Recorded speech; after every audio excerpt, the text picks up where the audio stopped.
दर्शक बांधवांनो, आपलं पुन्हा एकदा सिद्धेश्वर वार्ता न्यूज मध्ये स्वागत आहे.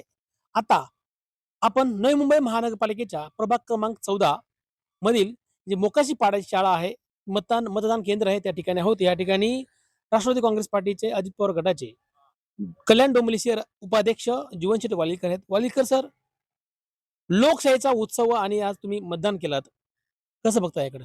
आज संपूर्ण राज्यभरात लोकशाहीचा उत्सव साजरा होत आहे आणि मतदार आपला हक्क बजावत आहे.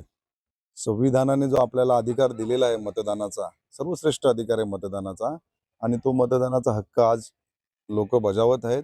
आणि या लोकशाहीच्या उत्सवामध्ये सर्व लोकांनी सामील व्हावे अशी आपल्या मार्फत मी लोकांना विनंती करत आहे. कारण मतदान हा आपला अधिकार नसून हक्क आहे आणि तो हक्क बजावलाच पाहिजे, जेणेकरून संविधानानुसार जी प्रक्रिया चालू आहे, लोकशाहीचा कणा हा मतदान आहे. आणि याच्या मतदानाच्या आधारे जे लोकप्रतिनिधी आपण निवडून देतो, त्याच्यामध्ये जे चॉईसेबल लोकप्रतिनिधी आहेत, ते आपण निवडून मतदानाच्या अधिकाराने देऊ शकतो, जेणेकरून आपल्या भागातील, आपल्या विभागातील काम काम करणारा माणूस हा आपल्या मतदान प्रक्रियेतून निवडून येतो. आणि कोणाला निवडून द्यायचं आणि कुठल्या व्यक्तीला निवडून द्यायचं हा प्रत्येकाचा अधिकार आहे आणि त्याप्रमाणे हा हक्क लोकांना दिलेला आहे. आज हा लोकांचा जो मतदानाचा अधिकार आहे, तो अधिकार वापरून चांगल्या लोकप्रतिनिधींना निवडून देणे हे लोकहिताचे असून लोकप्रतिनिधी किंवा जे जनता आहे ते त्यांचं काम आहे. त्याप्रमाणे आज मतदानाचा उत्सव चालू आहे. तर जनता मतदान करते, निवडून देते, पण 14 गावात विकास खूपसा बाकी आहे आणि त्या अनुषंगाने प्रभाग क्रमांक असा जोडलेला आहे. पावणे गाव असेल, तुर्भे नाका असेल, स्लम एरिया आहे. पण विकास करण्यासाठी एकमत लागतं, तसं एकमत भेटेल का?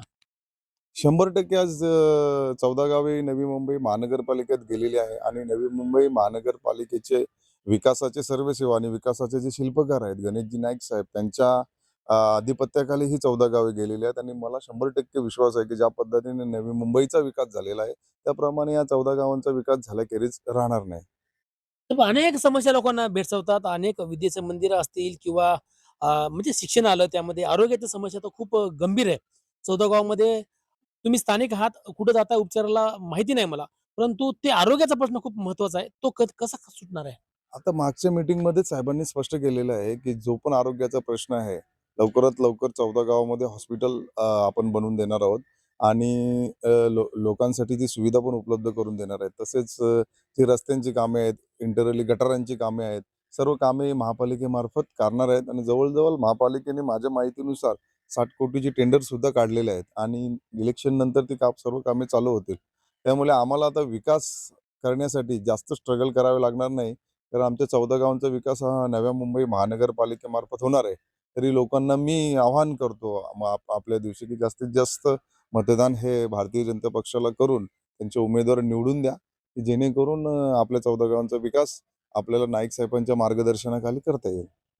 तर हे होते जीवनशेठ वालीकर यांनी आता सांगितलं की नवी मुंबई महानगरपालिकेवरती भाजपाची सत्ता आल्यानंतर जे सन्माननीय नामदार गणेशजी नाईक साहेब म्हटले होते की प्रथमतः तुमच्या गावातली जे नावाळी गावाचं आरोग्य केंद्र आहे ते सुसज्ज बनवू आणि लोकांना आरोग्य सुविधा प्रथम देऊया. आणि शिक्षणासाठी तर त्यांची नड आहे, त्यांची गरज आहे, तो पूर्ण करतीलच.